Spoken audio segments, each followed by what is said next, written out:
क्या आपने कभी सोचा है कि कुछ लोग मेहनत भी करते हैं, पूजा पाठ भी करते हैं, फिर भी उनकी जिंदगी आगे क्यों नहीं बढ़ती?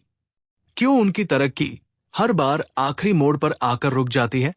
गरुड़ पुराण में ऐसी ही एक आदत के बारे में बताया गया है, जो बाहर से बिल्कुल साधारण लगती है, लेकिन अंदर ही अंदर इंसान के भाग्य, बुद्धि और ऊर्जा तीनों को धीरे धीरे नष्ट कर देती है।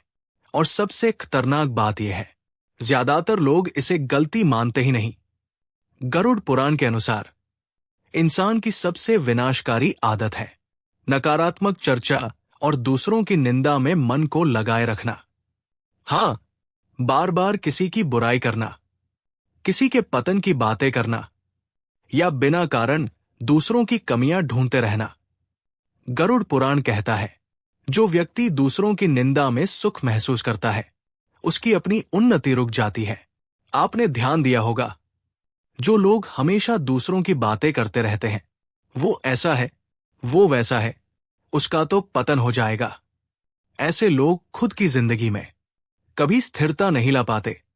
गरुड़ पुराण के अनुसार निंदा करने से सिर्फ शब्द नहीं निकलते, उससे मानसिक विष पैदा होता है, और वही विष धीरे धीरे निर्णय शक्ति, आत्मविश्वास और भाग्य तीनों को खा जाता है।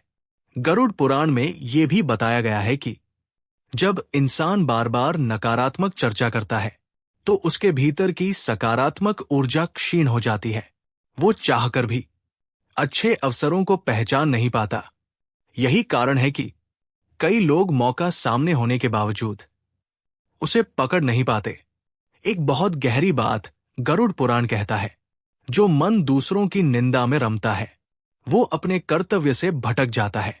मतलब, इंसान अपने कर्म पर ध्यान देने के बजाय दूसरों की जिंदगी में उलझ जाता है, और जब कर्म कमजोर होते हैं, तो भाग्य भी साथ छोड़ देता है। अब ध्यान देने वाली बात यह है, निंदा सिर्फ शब्दों से नहीं होती। किसी की असफलता पर अंदर ही अंदर खुश होना, किसी के दुख का मजाक उड़ाना, बार बार पुराने अपमान को याद करना। गरुड़ पुराण के अनुसार ये सब अदृश्य निंदा मानी जाती है, और इसका फल भी उतना ही कठोर होता है। गरुड़ पुराण साफ कहता है, जिस दिन इंसान दूसरों की निंदा छोड़कर अपने सुधार पर ध्यान देना शुरू करता है, उसी दिन से उसके भाग्य की दिशा बदलने लगती है।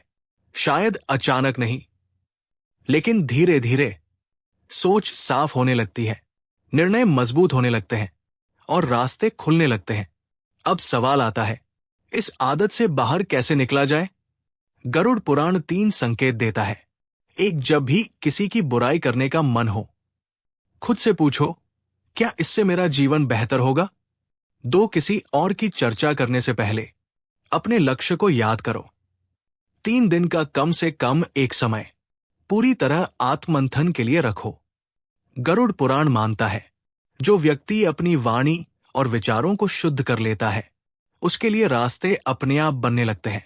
यही कारण है कि सच्ची तरक्की बाहर से नहीं, अंदर की आदतों से शुरू होती है। अगर आपको ये बात सोचने पर मजबूर करे, तो समझिए, गरुड़ पुराण का संकेत आप तक पहुंच चुका है।